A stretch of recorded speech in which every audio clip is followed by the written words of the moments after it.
I love this place. It's just a nice little out of the way trail. Oh, it's about a quarter of a mile to get here. There doesn't appear to be much. Then it just opens up. Hello, everyone. Fred Von Comica here. Please call me VK. And this is another episode of the Blue Ridge Bible Talks. Welcome to my backyard. Today we're at a place called the World's Edge, and it's kind of like that. We're on the edge of the mountains here, and behind me, stretching all the way to the coast, is something called the Piedmont, the foothills, if you will. But I've chosen this place because it's a beautiful panoramic view. And what we want to look at today is a panoramic view answering the question, is Jesus God? Now, next time we're going to go to Philippians chapter 2 and see how Paul sketches out the drama of Jesus from heaven to cross to heaven. But in so doing, he uses a passage from Isaiah. And so what we want to do today is look at that passage in a little bit of detail. This is now Isaiah chapter 45, beginning in verse 21. Verse 20. Now, just to set the stage, what is happening here is God has made some very specific predictions in this chapter and in previous ones. And now he calls all the idolatrous nations together. They're worshiping idols, lifeless rocks and sticks and whatnot. And Israel is getting caught up in this idolatry. So God gives a challenge. He says, beginning in verse 20 of Isaiah 45, "Gather together and assemble, you fugitives from the nations. Ignorant are those who carry about idols of wood, who pray to gods that cannot save." How can a block of wood save? "Declare what is to be, present it, let them take counsel together. Who foretold this long ago? Who declared it from the distant past? Was it not I, the Lord?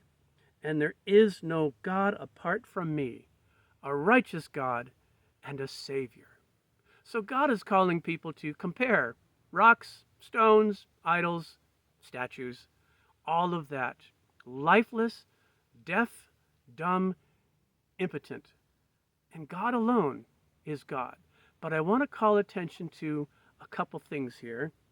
In verse 21, about halfway through, after who declared this, he says, "Was it not I, the Lord?" And in our English translations of the Old Testament, we see that this word has all capitals. Capital L, capital O, capital R, capital D. And when you see that, it is standing for God's covenant name, Yahweh. The Jehovah Witnesses call him Jehovah. No matter. Yahweh, Jehovah, we're talking about the same person.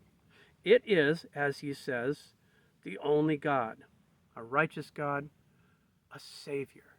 Now remember, through Isaiah, this is going out to all the nations. And he's saying, I'm all there is. So verse 22, turn to me and be saved, all the earth.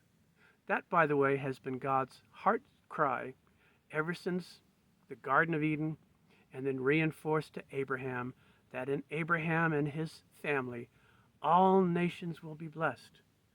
Well, the blessing comes about through the recognition of who God is.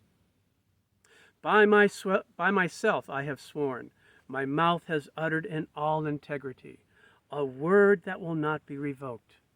Before me, every knee will bow. By me, every tongue will swear.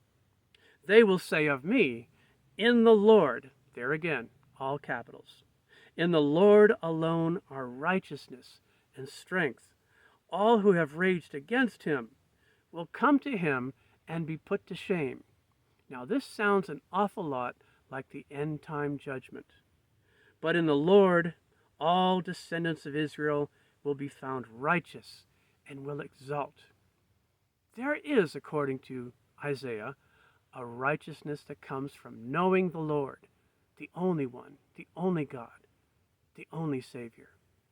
Now let's back up for a second. This is in verse 23.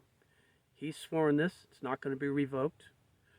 Before me, before Yahweh, and for Jehovah Witnesses listening, before Jehovah, every knee will bow and every tongue will swear. This is God's promise that there will come a day when the entire planet, everyone who has ever lived, everyone who is living, everyone who will live, will bow before Yahweh and will confess his name. This is the promise that God's going to declare and reveal himself, who he is, what he's like, to everyone on the planet.